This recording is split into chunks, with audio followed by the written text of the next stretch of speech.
Antonio, fammi una cortesia, lancia il tuo PowerPoint, il tuo Keynote, che così vediamo cosa succede a video.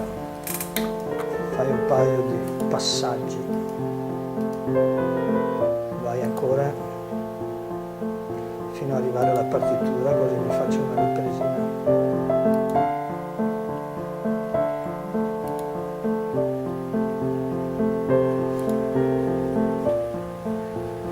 Vai, vai.